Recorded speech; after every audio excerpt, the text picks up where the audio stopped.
Hello and welcome to your Daily 5 for the 9th of July. My name is Julius de Kempenaer and I'm your host for today's show. For those of you who don't know me, I am a senior analyst with StockCharts.com and the creator of relative rotation graphs, or RRGs as they are commonly referred to. You can find my contributions in the RRG blog on the site. Please subscribe when you would like to be kept in the loop on everything that has to do with sector rotation and relative strength. Every Tuesday I host the Sector Spotlight Show from 10:30 to 11 a.m. Eastern. Please tune in or watch the replays on the StockCharts YouTube channel. If you like this or any of the other videos on the site, please don't forget to give them a thumbs up. And if you have any questions or remarks, by all means put them in the comments or send me an email.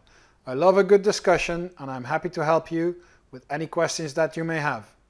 Okay, related to investing and technical analysis, that is. But first, let's start looking at some interesting charts.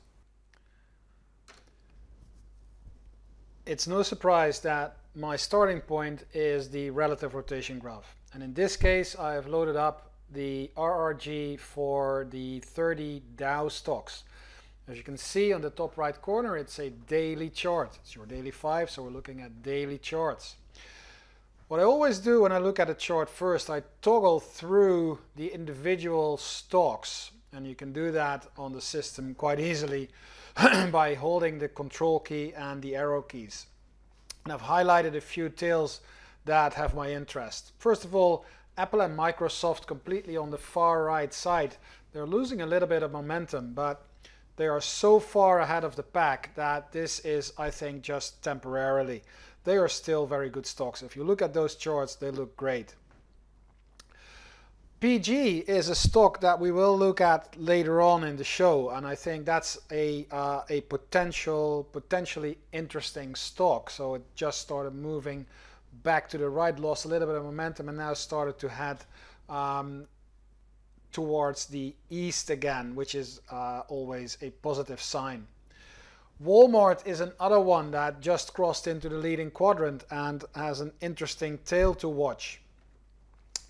Pfizer is inside improving. It's at an interesting heading, but if you look at the chart, we don't have time for that right now, but I'm not so sure about Pfizer whether it will make it all the way to the leading quadrant. I wouldn't be surprised if this one will start to roll over and head back to the lagging quadrant in the next few weeks. Disney has an interesting turnaround. It's turned into the improving quadrant and is now traveling at an interesting RRG heading. It still needs a little bit more of momentum and relative strength before I get really interested in this one. Now, BA is a chart that we will be picking up later on. It is rapidly heading towards the lagging quadrant, and there are good reasons for that, as we will see later. Caterpillar is more interesting. It has rotated upward. It looks as if it's now heading back towards the leading quadrant, so that makes it an interesting stock from a long perspective.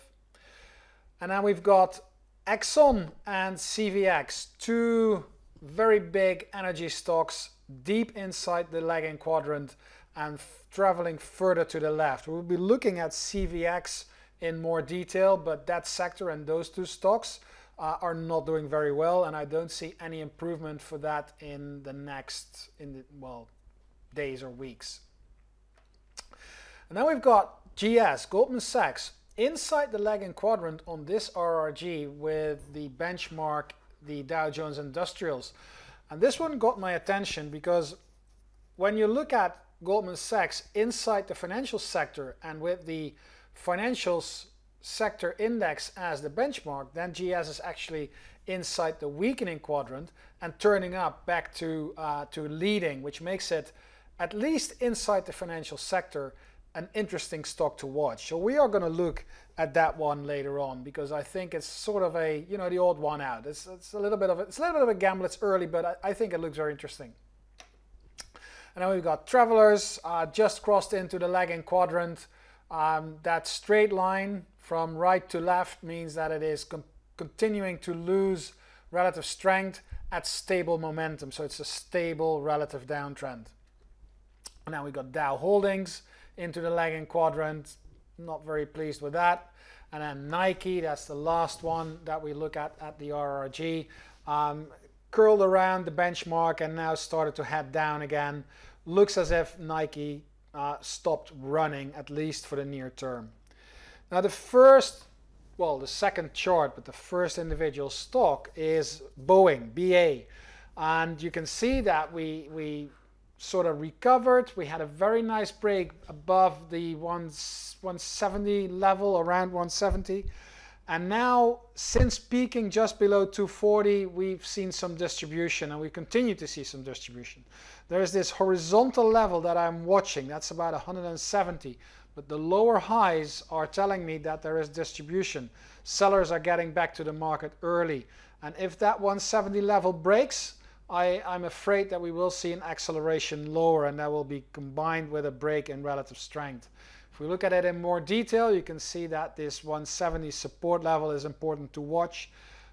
If that goes, then Boeing is well on the way into the lagging quadrant. So I'd be very careful with Boeing in the next few weeks. If we move on to Chevron, CVX, then we see a super nice rally, but it is respecting some old support levels now as resistance. That island that we see here is not very helpful, especially because after the island was formed, the gap is still unclosed.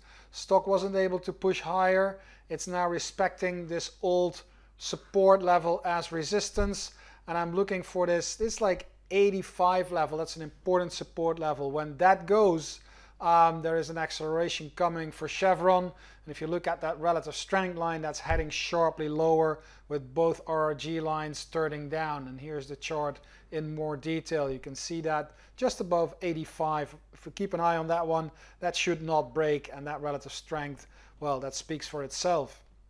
If we go to a little bit more positive parts of the Dow, and we've got Proctor and Gamble. Remember, it was just pushing into the leading quadrant.